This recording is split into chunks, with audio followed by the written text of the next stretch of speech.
It's your host, Holly, and it's time for a little teaser talk. Before we jump into today's episode, quick roll call. Who's heading to Welcome to Rockville this year? If you guys see me running around doing interviews, come say hi. You guys have got to check this out. Welcome to Rockville. Returns to Daytona International Speedway May 7th through 10th with Foo Fighters, My Chemical Romance, Guns N' Roses, and Bring Me the Horizon. Plus, Turnstile, Five Finger Death Punch, The Offspring, Breaking Benjamin, A Day to Remember, Godsmack, and so many more. Welcome to Rockville, May 7th through 10th. Passes on sale now for as low as $1 down at welcometorockville.com. Pretty wicked lineup, am I right? I hope to see you there. Now let's get into today's episode. Happy Teaser Talk Tuesday, everyone. Joining me is the frontman of one of the wildest bands in metal right now. King Parrot had a huge year last year, and they're about to head out on a pretty rad, insane tour, kicking off spring 2026. And I can't wait to talk all about that. Youngy, welcome to Teaser Talk. Hey, how are you? Thanks for having me.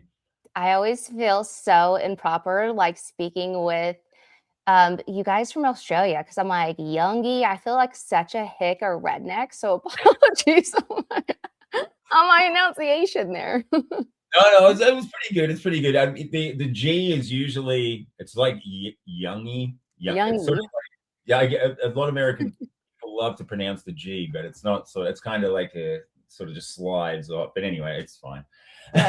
I know it was like as soon as I said, I'm like, Youngy, yeehaw. But anyway, getting back to Cool. It's a thing we do in Australia. We always put like a Y or an IE on the end of people's names. It's just the thing. I love it. Well, you guys had a monster of a year last year in 2025 with the new record and tours. And now, if you were to go back and describe how last year was for King Parrot, what would it be in one word? One word? Okay. One word.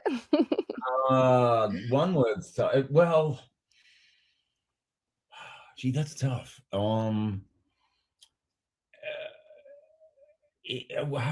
that you've stumped me there. You've really stumped me. It was chaotic. I told you, I was like, this is not going to be painful. And then here we are. I'm already like, inflicting pain. First question of the game. It was chaotic, but it was in a good way. There was so much stuff that happened. We like straight up, we were in Europe and doing stuff with Pantera and Powertrip. And at the same time, we was, like releasing the first singles off our new record. And then after we got back from that, we did a whole bunch with Pantera and Powertrip, and then we did some stuff with Master in Europe as well. And then we came home and we launched the new record, and we had videos and all that stuff coming out at the same time. And then we were in July, I think, and for like basically 2 months there, we were in the US and doing shows with Pantera and Amon Amarth, and also doing some of our own club shows with Squid Pisser and Bonginator, and then we came back to Australia and did more shows here. So all in a year, that is wild. So like I said, you guys dropped that album last year, A Young Person's Guide to King Parrot, and people are calling it one of King Parrot's nastiest records yet. When you guys finished it, did it feel like a fresh chapter or more like unleashing something that had been building up for years? Well, it both. Yeah, it was definitely a fresh chapter, and definitely something that we'd been, like during the whole COVID thing, we weren't able to play much. We tried. We did a few shows here and there around Australia, but we weren't able to tour like we had all those years previous. So it was challenging to, just even get together. At the time, we had our drummer, who's not with us anymore, was living interstate, so it was almost impossible for us to rehearse or write or do anything. We're a very organic band. We love to be in the room together to write the songs, and that wasn't possible. So when we came back to America in 2023, and we did some touring there. We played some shows with Weed Eater. We did a few with Pantera and Lamb of God, and a bunch of our own headlining shows as well. And then after we did that, we were kind of like, we got to get back in the studio. We got to start writing. We got to record. We got to do a new record. So we pretty much spent. We did a few things in 2024, but we spent most of the time just writing and recording the new record. So yeah, it was productive. And then obviously last year, like I said, we just toured our ass off. That's awesome. You know, I love the title of the album. It almost sounds like obviously a sarcastic instruction manual. If someone was to follow King Parrot's guide to life, what kind of trouble would they be getting into? Oh, gee whiz. Don't recommend it. But no, we're all sorts of mischief, you know. I mean, we're the kind of band that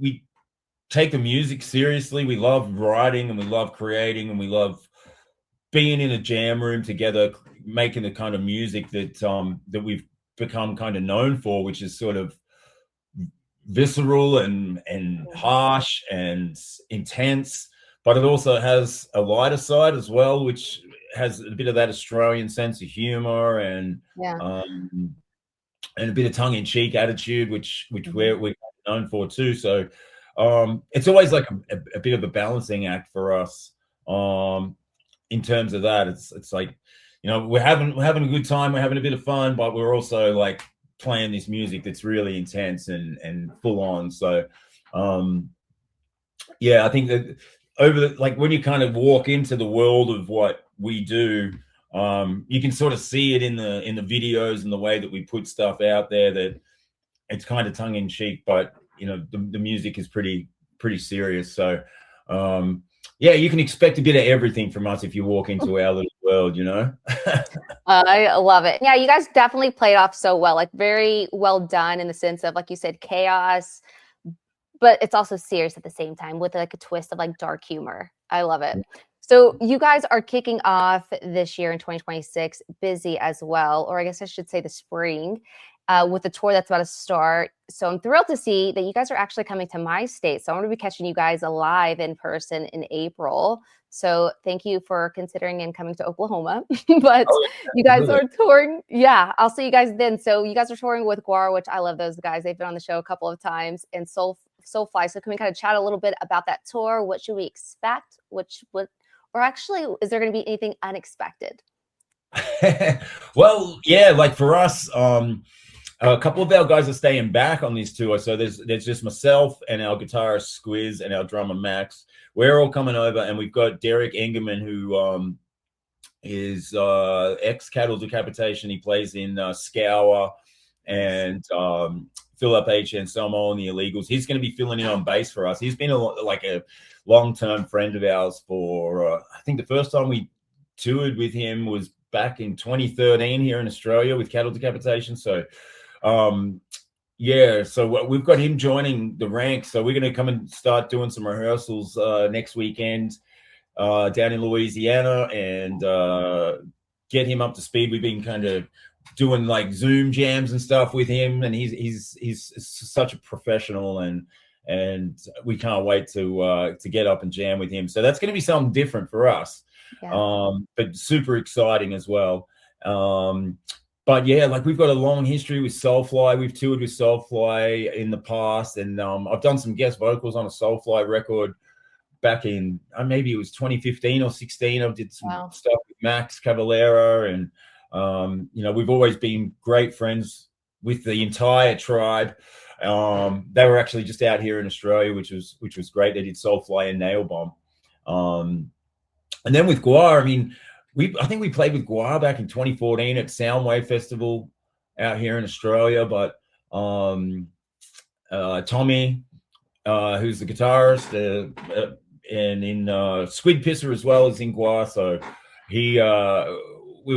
we made friends, and last year when we were touring with Squid Pisser, and yeah, it just so happens now that we're touring with GWAR too. So we're really stoked about that because, you know, obviously legendary band and a band that we just like. The way that they do their whole thing is just so impressive. They were here in Melbourne like late last year, and we went down and hung out with them and just got to see backstage antics of what GWAR gets up to before they get on stage. And holy shit, what an operation. Like, that requires some serious commitment to do a show like that. It really requires some, and what a creative outlet for all of those guys. You know, it's such a cool thing to see. It really is. Like, with all of you guys touring together, it's almost like a traveling metal apocalypse. I'm super excited to catch you guys here pretty soon. And, you know, obviously, you know, like you said, GWAR has been at it for quite some time, and they do a fantastic job of really staying true in their element. But you guys have also been in the game for, you know, at least over a decade. What is it that keeps you guys so, how am I looking for it? Not tame. You guys still keep that edge. In other words, you guys still sound feral. Like, how do you guys keep that and not try to calm down, if you will? Yeah, it's an interesting thing. It's an interesting thing to consider, because I guess when we set out to do this band, it was a real ode to some of the underground Australian bands that have, you know, paved the way for bands like us to come and to do stuff. And I think the way that we wanted to do this was to become a band that respected all the bands, the Australian bands that paved the way before us, but we also wanted to be able to kind of do things that they hadn't done, which was like tour internationally and take this sort of Australian sound and push it out there and try and open the door for Aussie bands to have, like, underground Aussie bands to have more of an avenue to be able to play and tour overseas. So that was part of our mission initially. And when we were kind of building things up here in Australia, it was like, we really have to do something different. We have to be able to put on a show that is going to make people pay attention. And so we really did that at the start, and we went right out there. We were in the crowd. We were smashing stuff, literally making people give us their attention. And it kind of caught on a bit. And the first year or two, I guess, it was, you know, like, we were just building it up. But once we got to the stage where we put out our first EP and then our first album, we were actually playing bigger shows. We started playing bigger shows. We started getting some international supports and doing some touring. And then it just kind of, the floodgates kind of opened. And then, like, 2014, we started heading over to America. And by 2015, we were, you know, doing Europe as well. And it just kind of went from there. So it was just that we've just stuck true to what we've done the whole time, really, to answer the question. We've just, it's always been like, even if you love it, you hate it, whatever, you're going to remember it and you're going to pay attention. I love that. Absolutely.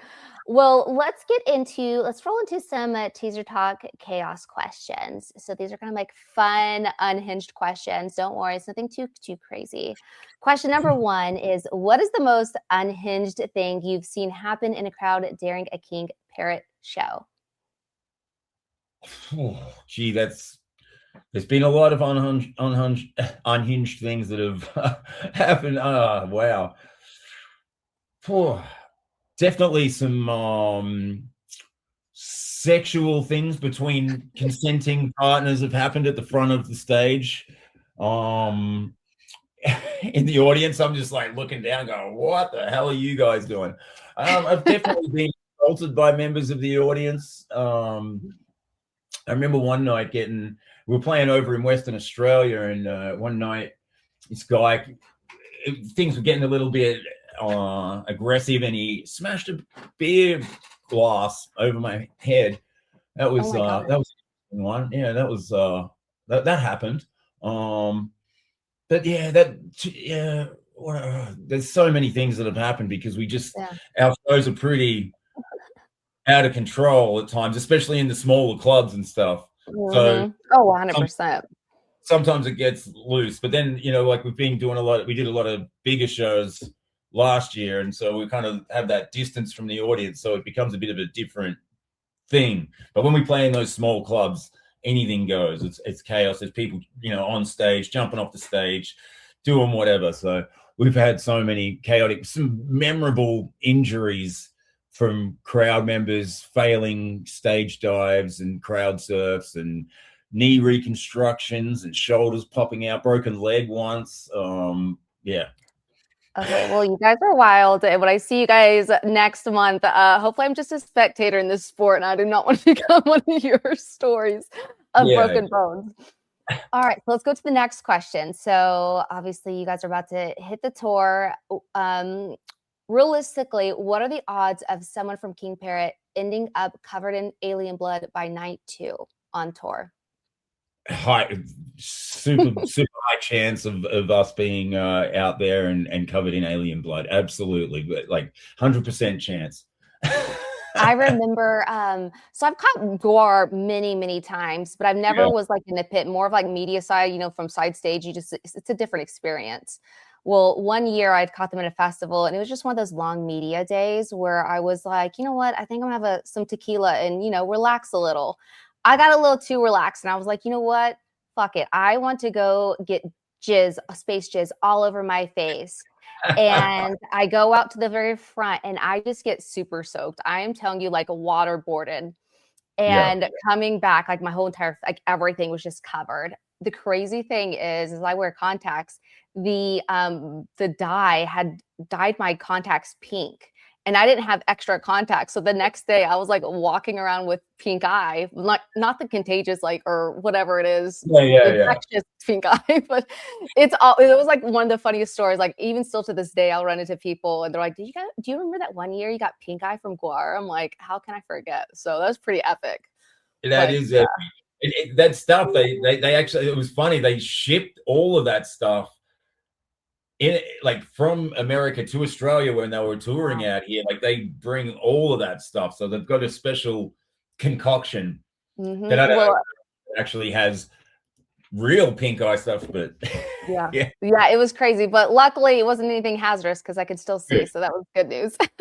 All right, so next question is: if each member of King Parrot was a weapon in a bar fight, what would everyone be?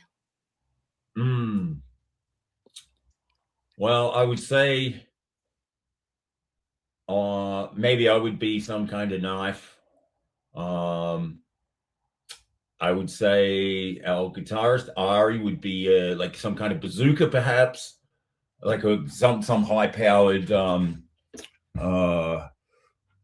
assault rifle. I would say Slats, our bass player, he would be like a rubber hammer. Okay, like a mallet. Like like a mallet. Yeah, sure. Max, our drummer, well, he's a pretty gentle soul, I'd say he'd be a feathered duster. And and Squiz, Squiz, our guitarist, he would be some kind of like maybe like maybe some kind of saw or something. I don't know. That's what comes to mind. Some kind of like hacksaw or something like that. I don't know. I feel like I could relate the most to a feather, so I'd like go there and tickle everybody. Yeah. That would be Max for sure. He'd just be in there. Yeah. That's awesome. So next question is: Australian bands, you guys seem to have an extra level of chaos to you. Is it something in the water, or is it just how Australians deal with life?